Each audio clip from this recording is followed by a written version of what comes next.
2026년 우리 미래로 교회는 영적 예배자라는 주제를 가지고 모든 성도들이 예배 전의 예배자로, 예배 중의 예배자로, 예배 후의 예배자로 세워지는 한 방향성을 가지고 갈 겁니다.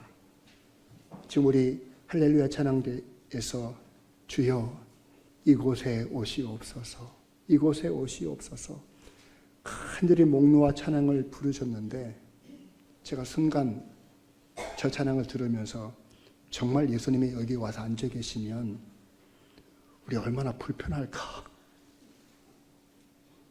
얼마나 불편할까. 졸지도 못하고 약서도 못하고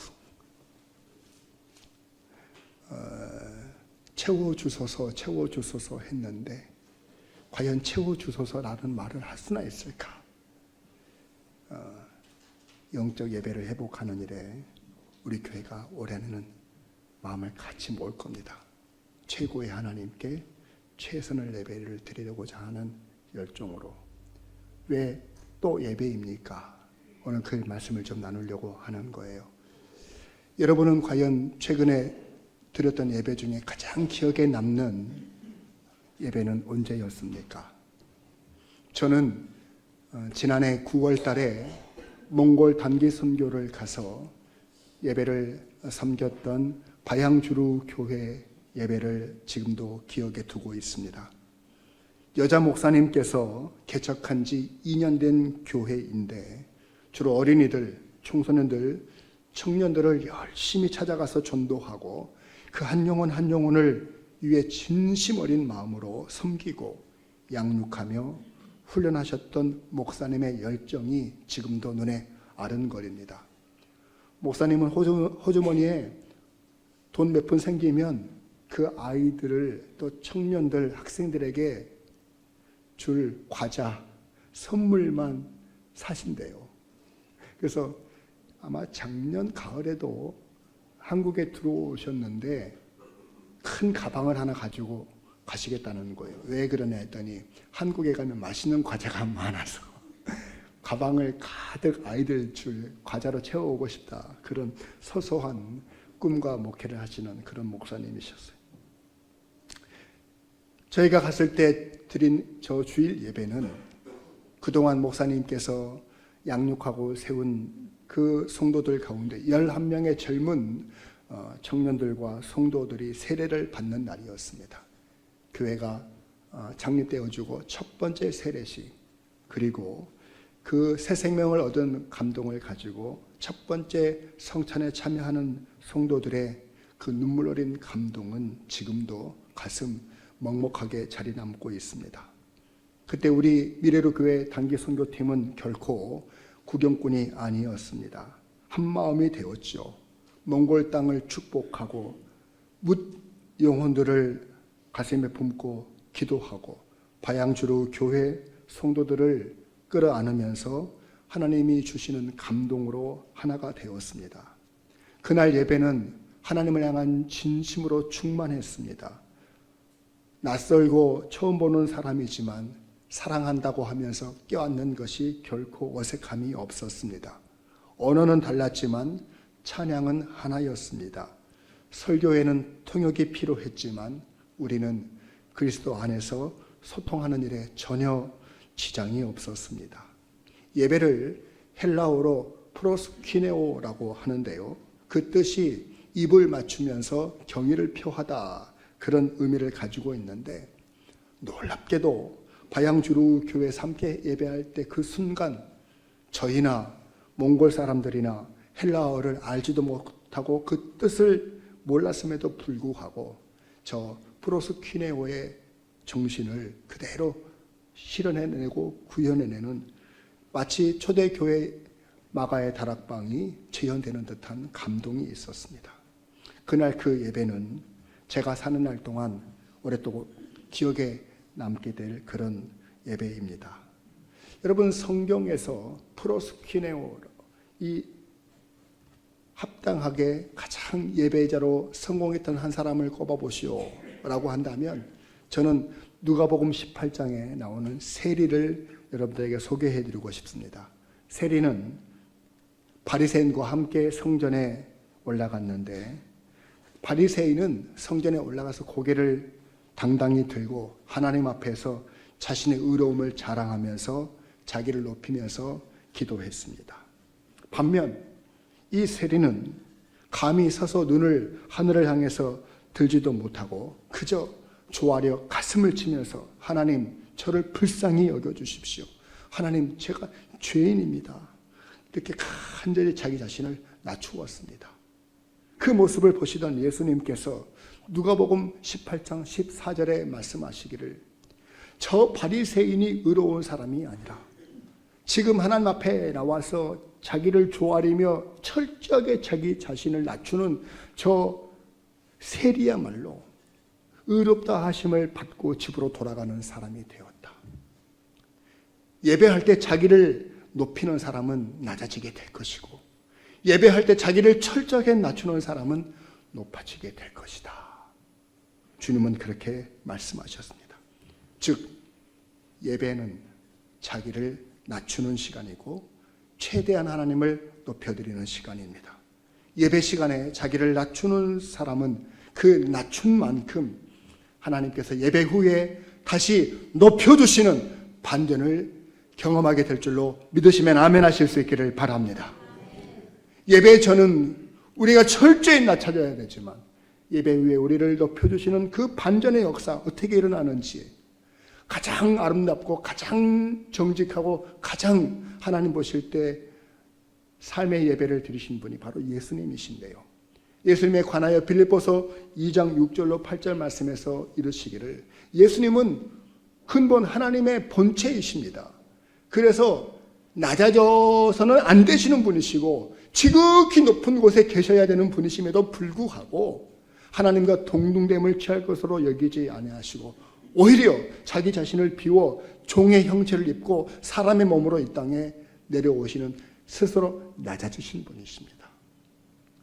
예수님의 낮아지심은 거기서 그치지 않고 가장 세상에서 낮은 곳인 십자가에까지 내려가셔서 죽으시기까지 낮아지셨습니다. 참된 예배자의 모습을 보여주신 거죠. 예배는 함께 모여드리는 이것만 예배가 아니고 우리의 일상과 삶으로 통째로 올려드리는 그런 예배가 있거든요. 그 예배, 진정한 예배자로 예수님은 사셨습니다. 그러자 이어지는 구절로 말씀을 보시면 하나님께서 예수님을 다시 높이시는 반전을 일으키시는데, 모든 이름 위에 뛰어난 이름을 갖게 하시고 모든 무릎이 예수의 이름 앞에 무릎을 꿇게 하시고 모든 입으로 예수님을 주로 시인하게 하셨다. 그를 통해서 하나님께 영광을 올려드리는 예배가 완성되었다. 이렇게 말씀하십니다. 여러분, 이 말씀은요, 우리가 왜 예배할 때 철저히 낮아져야 하는지, 이 예배할 때 철저히 죽어야 하는지를 우리에게 알려주시는 말씀입니다. 나를 낮추면 낮출수록, 내가 죽으면 죽을수록 오히려 우리를 살리시고 우리를 높이시고 우리를 강하게 하시고 우리를 승리하게 하시는, 새롭게 하시는 하나님의 놀라운 반전의 역사가 우리의 삶 속에 채워지게 되는 줄로 믿으실 수 있기를 주의 이름으로 축원을 드립니다. 자, 그렇다면 예배하는 목적이 반전을 일으키고자 하는, 나를 위한 것인가? 죽었던 나를 살리기 위해 예배하는 것인가? 낮아져야 했던 나를 높이기 위한 것이 예배의 목적인가? 우락이 짝이 없는 내 심령에 기쁨을 채우기 위해서 예배하는 것이 예배의 목적인가? 여러분, 낮아진 만큼 높아지는 것은 예배 드린 결과인 것이지 예배하는 목적이 될 수는 없습니다. 예배는 사람을 위한 목적이 아니에요. 그러면 무엇을 위한 목적인가? 오늘 읽어주신 말씀, 본문 이사야서 43장 21절 말씀을 보시면, 이 백성은 나를 위하여 지었나니 나를 찬송하게 하려 함이라 라고 말씀하심으로써 예배하는 목적과 이유를 분명히 밝혀주고 있습니다. 여기 찬송이라는 단어에 예배라는 단어를 집어넣고 우리 다 함께 한번 읽어보겠습니다. 시작. 이 백성은 내가 나를 위하여 지었나니 나를 찬송하게 하려 함이라. 나를 예배하게 하려 함이라. 내가 나를 위하여 라고 했을 때 내가, 나는 누구이십니까? 바로 하나님이십니다. 예배의 목적은 지음받은 피조물을 위함이 아니라 창조하신 창조주를 위한 것이라는 것을 분명하게 말씀하시는 것이죠. 하나님께서 인간을 창조하신 이유가 무엇에 있느냐? 예배하게 하게끔 위함이다. 그러므로 창조받은 피조물 된 우리가 예배를 소홀히 한다라고 하는 것은 존재 이유를 망각하는 것이고, 소극적으로는 직무를 유기하는 것이고, 적극적으로는 창조주에게 반항하고 반역하는 것이다. 그것과 다름이 없는 것이다. 이렇게 말씀드릴 수 있겠습니다. 하나님은요, 피조물들에게 예배하게 하시고 예배하는 피조물들에게 복을 주시기를 원하십니다. 그런데 피조물이 예배하지 아니하면 복을 주시지 못하기 때문이죠. 하나님이 우리에게 복을 주시고자 예배하게 하셨으니 저와 여러분들은 예배의 목적이 나를 위함이 아니요 하나님께 있음을 기억하실 수 있기를 진심으로 바라겠습니다. 근데 왜 피조된 우리들이 예배하는 일에 점점 소홀할까요? 저는 평생 목회하면서 왜 우리는 점점 예배하는 것이 어려워질까? 예배하는 것이 왜 힘들어질까? 예배가 왜 귀찮다고 생각이 들어질까? 예배가 왜 지겹다고 생각이 들어질까? 예배하는 한 시간이 왜 그토록 고통스러운 일이 돼가고 있을까? 많은 이유를 찾아볼 수 있겠지만 가장 우선된 이유는 우리가 너무 바쁘다는 것에 있습니다. 너무 바빠요. 너무 바빠. 우리 목사님은 세상살이하는 우리를 너무 이해를 못하셔. 목사님이야 평생 예배를 위해 사시라고 하나님께서 목사를 세우시고 교회에서 월급 주고 그러잖아요. 근데 우리는 월급도 안 받고 교회 다니는데 그런데 목사님 우리 좀 이해하셔야지. 여러분, 목사님 세상살이가 그렇게 만만하지가 않아요. 일주일 내내 직장 생활하고 가게 하고 하루 쉬어야 될 날 아픈 몸 이끌고 교회 와서 예배하는 것, 그게 보통 일 아니에요. 뭐 우리가 예배만 드리고 삽니까? 부모도 모셔야죠. 자식들도 키워야 되죠. 손자 손녀들 데리고 놀러도 가야 되죠. 그러면 우리가 주일밖에 시간이 없어요. 근데 어떻게 목사님은 52주 꼬박꼬박 매주 예배 드리라고 그렇게 우리에게 강요하십니까? 적당히 좀 하세요라고 말씀하실 수가 있죠. 예, 저도 세상살이 하는 입장에서 그 마음 충분히 이해하고 그렇게 한편으로는 참 그렇구나 동감도 되지만은요. 그러나 제가 지금도 드리는 말씀 한번 용서하시면서 한번 이해하시면서 들어봐 보십시오. 저희 집에 거실에 저희 둘째 아들이 틈틈이 집에서도 운동하겠다고요. 운동기구를 하나 딱 갖다 설치해 놨습니다. 그거 이제 매달려가지고 이렇게 턱걸이도 하고 그러는 운동기구인데, 근데 저 운동기구가 들어온 후로 저희 아들과 저희 아내가 빈번하게 싸웁니다. 왜냐하면 엄마 제발 여기다 빨래 좀 걸지 말아요. 이거 빨래거리 아니고 운동하는 기구예요. 그러면 알아 안다고 빨래 돌리고, 엄마도 직장에 갔다가 저녁에 와서 빨래 돌리고 또 빨래를 건조기에 말렸다가 좀 이렇게 그 빨래가 펴지려면은 걸어야 되는데 한겨울철 베란다에다가 걸 수가 없잖아. 그러니까 좀 잠깐 쓰는 거야. 저기다 말려야 잘 펴지니까. 내가 항상 그러냐? 너 운동할 때는 내가 치워줄게. 그러면 제 아들이요, 아이고 내가 운동하려면 항상 걸려 있어요. 엄마 맨날 거짓말하고 그래요. 그러면서 한 사람은 빨래를 거두려고 그러고 한 사람은 기회만 되면 빨래를 다시 널으려고 애를 쓰는데, 여러분 두 분 중에 누가 맞아요? 네? 사모님이 맞아요? 저는 저 사진을 제가 사실 허락받고 찍었습니다, 여러분.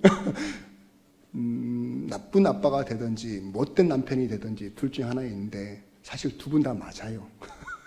두 분 다 맞는데 제가 드리고 싶은 얘기 핵심은 어디에 있느냐? 저희 아들이 운동을 위해 목적 삼고 저 기계를 갖다 놓았는데 운동하지 않으면 어느새 빨래거리가 되더라는 거예요. 목적대로 열심히 쓰임받지 않으면, 목적대로 존재하지 않으면 어느샌가 용도가 변경되어 무겁고 축축한 빨래를 주렁주렁 매달고 살아가는 존재가 되더라. 우리 인생이 누구나 다 무겁고 힘든 인생의 무게를 가지고 살거든요. 예수님은 그걸 너무 잘 아세요. 그래서 수고하고 무거운 짐진 자들아 다 내게로 와서 쉬어라. 이 쉰다는 얘기는 예배하라 이 얘기거든요. 왜 예배하게 하십니까? 양으로 생명을 또한 더 풍성히 주게 하시려고 하시는 목적이 있으셔서 오게 하셨어요.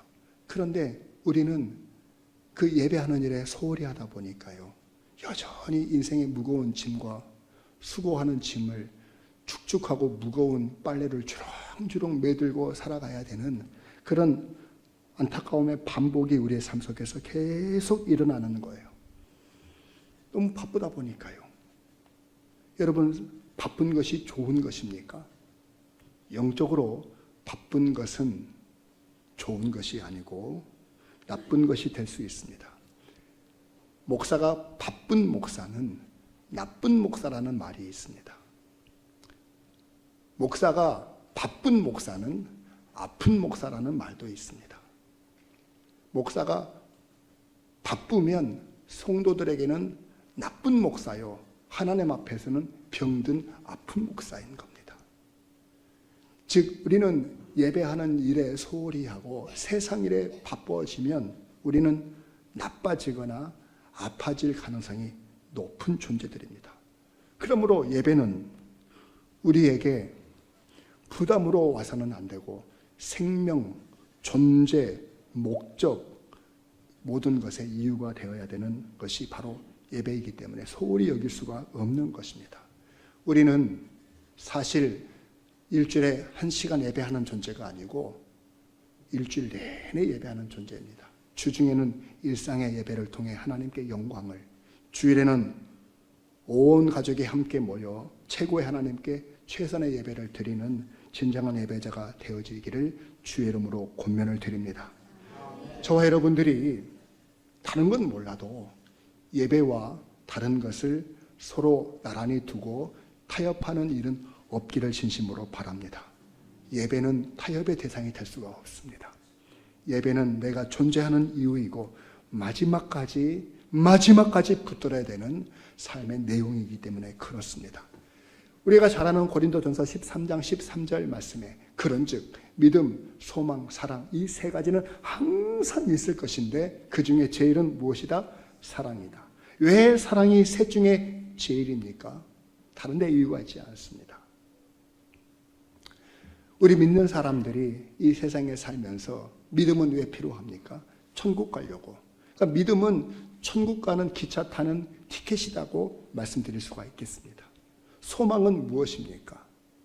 이 땅에서의 삶이 끝이 아니고 더 나은 본향을 향한 그 마음 가지고 이 세상에서 인내하고 살아가기 위해 필요한 것이 소망이죠. 그러니까 천국행 열차를 타고 가면서 북적거리는 삶의 현장에서 필요한 것이 소망입니다.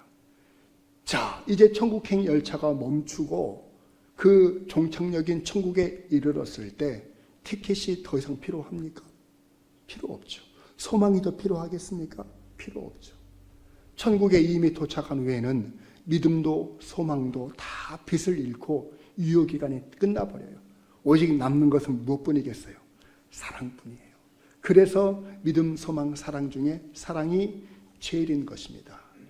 이것을 그대로 교회 안에 적용하면 교회는 항상 있어야 될 것이 5가지가 있습니다. 그걸 두고 교회의 5대 사역이라고 하는데, 예배, 교육, 교제, 봉사, 전도, 이걸 두고 교회가 항상 붙들어야 되는 5가지의 사역이라고 하는데, 그 중에 제일은 예배가 되어야 하는 것입니다.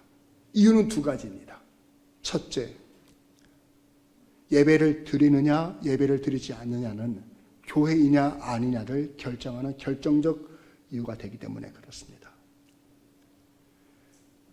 교육도 하고 교제도 하는데 예배하지 않는다?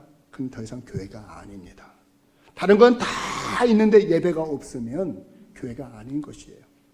다른 건 다 아무것도 없는데 예배만 있다? 거기는 교회입니다. 그렇기 때문에 예배가 제일인 겁니다. 그리고 2번째, 천국에서도 계속 이어서 할 것은 예배뿐이기 때문에 그렇습니다.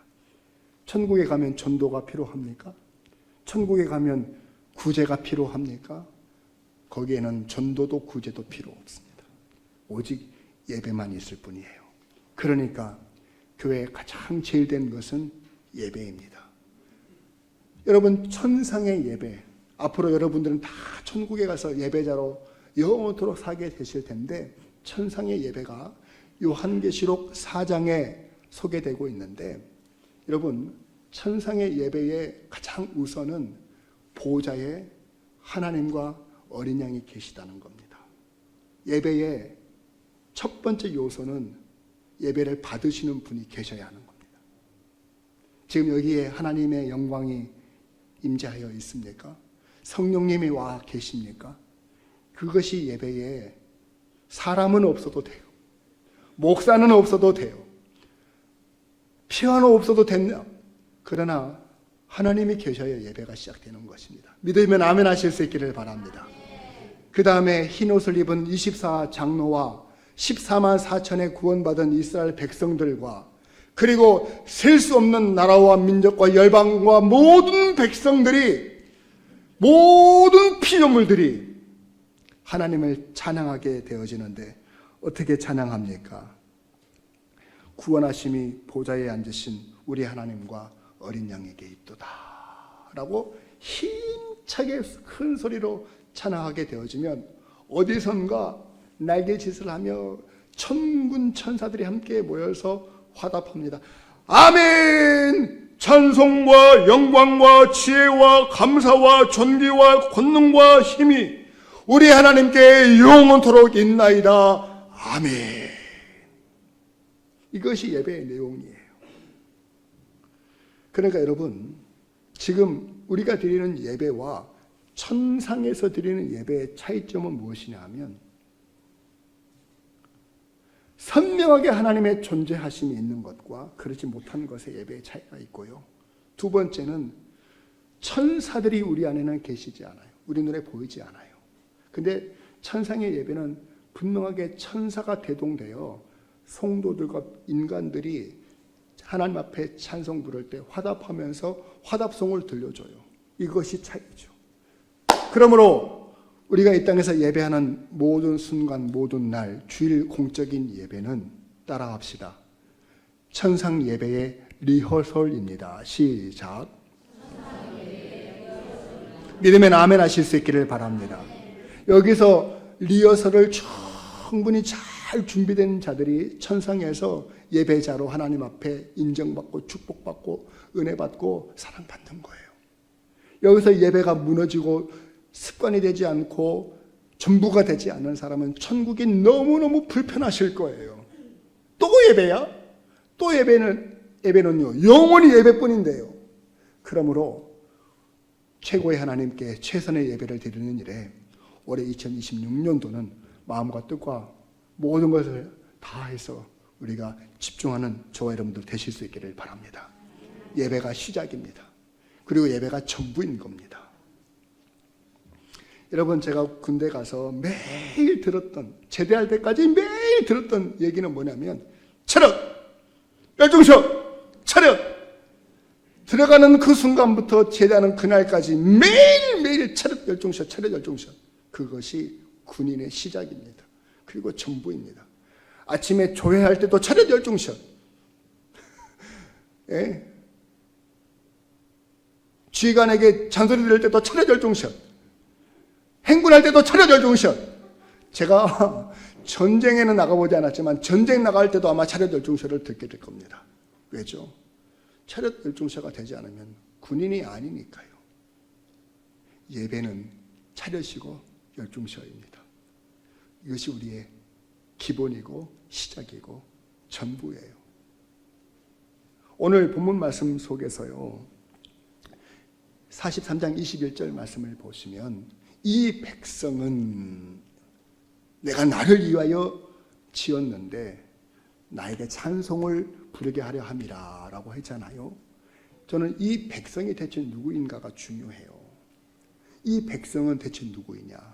이사야 시대의 그 백성들, 이사야가 활동했던 이스라엘 사람들, 그 사람들은 찬송을 부르지 못하고 있는 시대를 살았어요. 정치적으로 너무 어렵고 군사적으로 너무 위기 속에 이미 북쪽 이스라엘은 아수르라고 하는 나라에 의해서 철저하게 밟혀서 사라져버렸고, 더 신흥 강대국인 바벨론이 더 강한 군사력을 가지고 쳐들어온다는 소식을 듣고 이 백성들은 입술에서 찬송보다는 탄식과 원망과 불평만 나왔어요. 만나는 사람들마다 탄식하고 불평하고 원망하는 것밖에 없어요. 입에 달고 살아요.